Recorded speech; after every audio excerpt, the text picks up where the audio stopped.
उत्पत्ति ग्रंथ अध्याय 8 और 9। परंतु ईश्वर को नूह और उसके साथ पोत के सब जंगली जानवरों और सब पशुओं का ध्यान रहा। ईश्वर ने पृथ्वी पर हवा बहाई और पानी घटने लगा। अब आघातग्रस्त के स्रोत और आकाश के द्वार बंद हो गए थे और आकाश से होने वाली वर्षा रुक गई थी। तब पृथ्वी पर धीरे धीरे पानी कम होने लगा। 150 दिन के बाद पानी घट गया और 7वें महीने उस महीने के 17वें दिन पोत अरारत के पर्वत श्रेणी पर जा लगा। 10वें महीने तक पानी घटता चला गया और 10वें महीने उस महीने के पहले दिन पर्वतों की चोटियां दिखाई पड़ी। 40 दिन बाद नूह ने उस खिड़की को खोला जिसे उसने पोत में बनाया था और एक कौवा छोड़ दिया। वह कौवा तब तक आता जाता रहा जब तक पृथ्वी पर का पानी नहीं सूख गया। 7 दिन तक प्रतीक्षा करने के बाद नूह ने पोत से एक कपोत को छोड़ दिया जिससे यह पता चले कि पृथ्वी पर का पानी घटा या नहीं।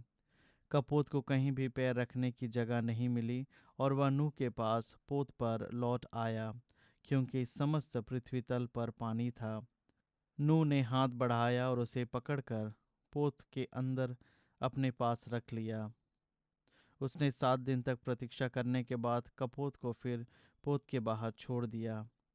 शाम को कपोत उसके पास लौटा और उसकी चोंच में जैतून की हरी पत्ती थी। इससे नूह को पता चला कि पानी पृथ्वी तल पर घट गया है। उसने फिर 7 दिन प्रतीक्षा करने के बाद कपोत को छोड़ दिया और इस बार वह उसके पास नहीं लौटा। इस प्रकार नूह के जीवन के 600 पहले वर्ष के पहले महीने के पहले दिन पानी पृथ्वी तल पर सूख गया। नूह ने पोत की छत हटाई और पोत के बाहर दृष्टि दौड़ाई। पृथ्वी तल सूख गया था। दूसरे महीने उस महीने के 27वें दिन पृथ्वी सूख गई। तब ईश्वर ने नूह से कहा, अब तुम अपनी पत्नी, अपने पुत्रों और अपने पुत्रों की पत्नियों के साथ पोत से बाहर आओ। प्रत्येक प्राणी को, पशुओं, पक्षियों और पृथ्वी पर रेंगने वाले सभी जंतुओं को बाहर ले आओ। वे पृथ्वी पर फैल जाएं, फले फूलें और पृथ्वी पर अपनी अपनी जाति की संख्या बढ़ाएं। इस पर नूह अपने पुत्रों, अपनी पत्नी और अपने पुत्रों की पत्नियों के साथ बाहर आया। जंगली जानवर, सब कीड़े मकोड़े, सब पक्षी और भूमि पर विचरण करने वाले समस्त जीव जंतु जाति क्रम के अनुसार पोत से बाहर आए। नूह ने प्रभु के लिए एक वेदी बनाई और हर प्रकार के शुद्ध पशुओं और पक्षियों में से कुछ को चुनकर वेदी पर उनका होम चढ़ाया। प्रभु ने उनकी सुगंध पाकर अपने मन में यह कहा, मैं मनुष्य के कारण फिर कभी पृथ्वी को अभिशाप नहीं दूंगा, क्योंकि बचपन से ही मनुष्य की प्रवृत्ति बुराई की ओर होती है। मैं फिर कभी सब प्राणियों का विनाश नहीं करूंगा, जैसा कि मैंने अभी किया है। जब तक पृथ्वी बनी रहेगी तब तक बोआई और फसल, जाड़ा और गर्मी, ग्रीष्म और हेमंत, दिन और रात, इन सब का अंत नहीं होगा। अध्याय 9। ईश्वर ने यह कहते हुए नूह और उसके पुत्रों को आशीर्वाद दिया, फलो फूलो और पृथ्वी पर फैल जाओ। पृथ्वी के सभी पशु, आकाश के सभी पक्षी, भूमि पर रेंगने वाले सभी जीव जंतु और समुद्र की सभी मछलियाँ, इन सबों पर तुम्हारा भय और आतंक छाया रहेगा। ये तुम्हारे अधिकार में है। हर विचरने वाला प्राणी तुम्हारे भोजन के काम आ जाएगा। मैं हरी वनस्पतियों के साथ ये सब तुम्हें दिए देता हूँ, किंतु तुम वह मांस नहीं खाना जिसमें प्राण अर्थात रक्त रह गया हो। मैं तुम लोगों के रक्त और जीवन का बदला चुकाऊंगा। मैं प्रत्येक पशु को उसका बदला चुकाऊंगा और प्रत्येक मनुष्य को उसके भाई के जीवन का बदला चुकाऊंगा। जो मनुष्य का रक्त बहाता है उसी का रक्त भी मनुष्य द्वारा बहाया जाएगा, क्योंकि ईश्वर ने मनुष्य को अपने प्रतिरूप बनाया है। तुम लोग फलो फूलो, पृथ्वी पर फैल जाओ और उसे अपने अधिकार में कर लो। ईश्वर ने नूह और उसके पुत्रों से यह भी कहा, देखो, मैं तुम्हारे और तुम्हारे वंशजों के लिए अपना विधान ठहराता हूँ, और जो प्राणी तुम्हारे चारों ओर विद्यमान है, अर्थात पक्षी, चौपाए और सब जंगली जानवर, जो कुछ जहाज से निकला है, और पृथ्वी भर के सब पशु, उन प्राणियों के लिए भी मैं तुम्हारे लिए यह विधान ठहराता हूँ, कोई भी प्राणी जल प्रलय से फिर नष्ट नहीं होगा, और फिर कभी कोई जल प्रलय पृथ्वी को उजाड़ नहीं बनाएगा। ईश्वर ने यह भी कहा, मैं तुम्हारे लिए, तुम्हारे साथ रहने वाले सभी प्राणियों के लिए और आने वाली पीढ़ियों के लिए जो विधान ठहराता हूँ, उसका चिन्ह यह होगा, मैं बादलों के बीच अपना इंद्र धनुष रख देता हूँ। वह पृथ्वी के लिए ठहराए हुए मेरे विधान का चिन्ह होगा। जब मैं पृथ्वी के ऊपर बादल एकत्र कर लूँगा और बादलों में वह धनुष दिखाई पड़ेगा, तब मैं तुम्हारे लिए और सब प्राणियों के लिए ठहराए अपने विधान को याद करूँगा, और फिर कभी जल प्रलय सभी शरीरधारियों का विनाश नहीं करेगा। जब इंद्रधनुष बादलों में दिखाई पड़ेगा, तो उसे देखकर मैं उस चिरस्थायी विधान का स्मरण करूँगा, जिसे मैंने पृथ्वी के समस्त शरीरधारियों के लिए निर्धारित किया है। ईश्वर ने नूह से कहा, यही उस संविधान का चिन्ह है जिसे मैंने पृथ्वी के सब शरीरधारियों के लिए निर्धारित किया है। नूह के पुत्र जो पोत से बाहर आए थे, सेम, हाम और याफेत थे। हाम कानन का पिता था। ये तीनों नूह के पुत्र थे, और इनसे सारी पृथ्वी मनुष्यों से भर गई। नूह पहला किसान था। इसने दागबारी लगाई। उसकी अंगूरी पीने के बाद वह नशे में आकर अपने तंबू में नग्न होकर पड़ा रहा। जब कानन के पिता हाम ने अपने पिता को नंगा देखा, तो उसने बाहर आकर अपने दो भाइयों को यह बात बताई। इस पर सेम और याफेत ने एक वस्त्र लेकर अपने कंधों पर रखा, और वे पीठ की ओर से चलकर भीतर गए। फिर वस्त्र डालकर उन्होंने अपने पिता के नग्न शरीर को ढक दिया। उन्होंने अपने मुंह फेर लिए, जिससे वे अपने पिता को नंगा ना देख पाए।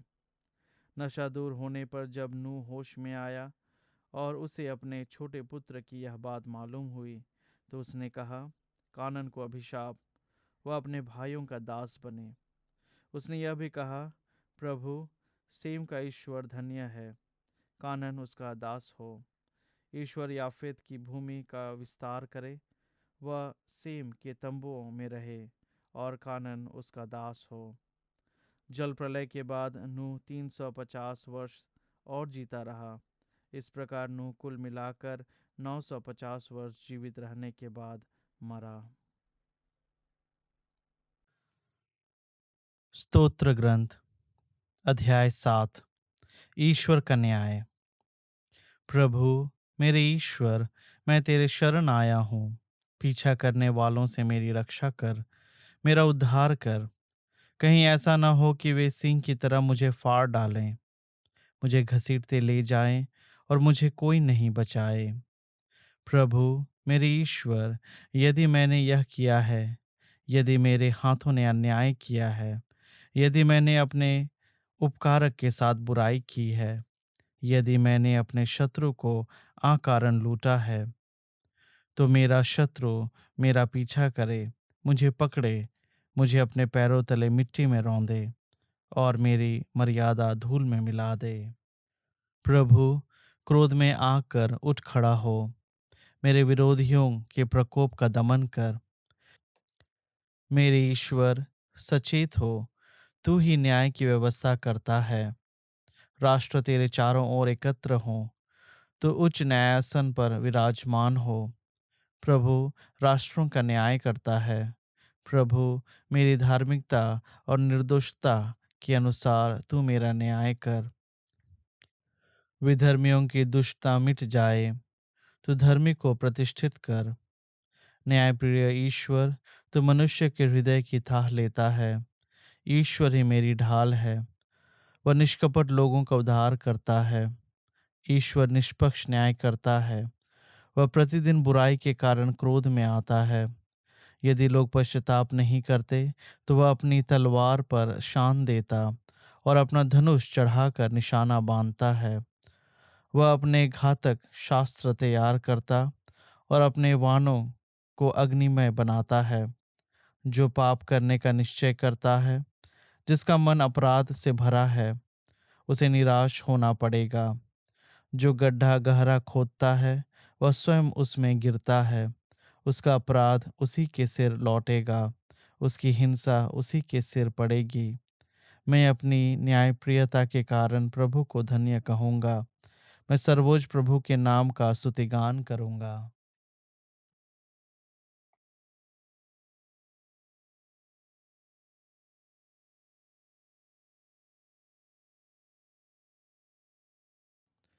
संत मती के अनुसार सुसमाचार अध्याय 5 पद संख्या 21 से 48। तुम लोगों ने सुना है कि पूर्वजों से कहा गया है, हत्या मत करो। यदि कोई हत्या करे तो वह कचहरी में दंड के योग्य ठहराया जाएगा। परंतु मैं तुमसे यह कहता हूँ, जो अपने भाई पर क्रोध करता वह कचहरी में दंड के योग्य ठहराया जाएगा। यदि वह अपने भाई से कहे, रे मूर्ख, तो वह महासभा में दंड के योग्य ठहराया जाएगा। और यदि वह कहे, रे नास्तिक, तो वह नरक की आग के योग्य ठहराया जाएगा। जब तुम वेदी पर अपनी भेंट चढ़ा रहे हो और तुम्हें वहां याद आए कि मेरे भाई को मुझसे कोई शिकायत है, तो अपनी भेंट वहीं वेदी के सामने छोड़कर पहले अपने भाई से मेल करने जाओ और तब आकर अपनी भेंट चढ़ाओ। कचहरी जाते समय रास्ते में ही अपने मुद्दई से समझौता कर लो। कहीं ऐसा ना हो कि वह तुम्हें न्यायकर्ता के हवाले कर दे, न्यायकर्ता तुम्हें प्यादे के हवाले कर दे और प्यादा तुम्हें बंदी गृह में डाल दे। मैं तुमसे यह कहता हूँ, जब तक कौड़ी कौड़ी न चुका दोगे तब तक वहां से नहीं निकल पाओगे। तुम लोगों ने सुना है कि कहा गया है, व्यभिचार मत करो। परंतु मैं तुमसे कहता हूँ, जो बुरी इच्छा से किसी स्त्री पर दृष्टि डालता है वह अपने मन में उसके साथ व्यभिचार कर चुका है। यदि तुम्हारी दाहिनी आंख तुम्हारे लिए पाप का कारण बनती है तो उसे निकाल कर फेंक दो। अच्छा यही है कि तुम्हारे अंगों में से एक नष्ट हो जाए, किंतु तुम्हारा सारा शरीर नरक में ना डाला जाए। और यदि तुम्हारा दाहिना हाथ तुम्हारे लिए पाप का कारण बनता है तो उसे काट कर फेंक दो। अच्छा यही है कि तुम्हारे अंगों में से एक नष्ट हो जाए, किंतु तुम्हारा सारा शरीर नरक में ना जाए। यह भी कहा गया है, जो अपनी पत्नी का परित्याग करता है वह उसे त्यागपत्र दे दे। परंतु मैं तुमसे कहता हूँ, व्यभिचार को छोड़ किसी अन्य कारण से जो अपनी पत्नी का परित्याग करता है वह उससे व्यभिचार कराता है। और जो परित्यक्ता से विवाह करता है वह व्यभिचार करता है। तुम लोगों ने यह भी सुना है कि पूर्वजों से कहा गया है, झूठी शपथ मत खाओ, प्रभु के सामने खाई हुई शपथ पूरी करो। परंतु मैं तुमसे कहता हूँ, शपथ कभी नहीं खानी चाहिए, ना तो स्वर्ग की, क्योंकि वह ईश्वर का सिंहासन है, न पृथ्वी की, क्योंकि वह उसका पावदान है, न यरूशलेम की, क्योंकि वह राजाधिराज का नगर है, और न अपने सिर की, क्योंकि तुम इसका एक भी बाल सफ़ेद या काला नहीं कर सकते। तुम्हारी बात इतनी हो, हाँ कि हाँ, नहीं कि नहीं। जो इससे अधिक है वह बुराई से उत्पन्न होता है। तुम लोगों ने सुना है कि कहा गया है, आँख के बदले आँख और दांत के बदले दांत। परंतु मैं तुमसे कहता हूँ, दुष्ट का सामना नहीं करो। यदि कोई तुम्हारे दाहिने गाल पर थप्पड़ मारे तो दूसरा भी उसके सामने कर दो। जो मुकदमा लड़कर तुम्हारा कुर्ता लेना चाहता है उसे अपनी चादर भी ले लेने दो। और यदि कोई तुम्हें आधा कोस बेगार में ले जाए तो उसके साथ कोस भर चले जाओ। जो तुमसे मांगता है उसे दे दो, और जो तुमसे उधार लेना चाहता है उससे मुंह न मोड़ो। तुम लोगों ने सुना है कि कहा गया है, अपने पड़ोसी से प्रेम करो और अपने बैरी से बैर। परंतु मैं तुमसे कहता हूँ, अपने शत्रुओं से प्रेम करो और जो तुम पर अत्याचार करता है उसके लिए प्रार्थना करो। इससे तुम अपने स्वर्गीय पिता की संतान बन जाओगे, क्योंकि वह भले और बुरे दोनों पर अपना सूर्य उगाता तथा धर्मी और अधर्मी दोनों पर पानी बरसाता है। यदि तुम उन्हीं से प्रेम करते हो जो तुमसे प्रेम करते हैं, तो पुरस्कार का दावा कैसे कर सकते हो? क्या नाकेदार भी ऐसा नहीं करते? और यदि तुम अपने भाइयों को ही नमस्कार करते हो, तो क्या बड़ा काम करते हो? क्या गैर यहूदी भी ऐसा नहीं करते? इसलिए तुम पूर्ण बनो, जैसे तुम्हारे स्वर्गीय पिता पूर्ण है।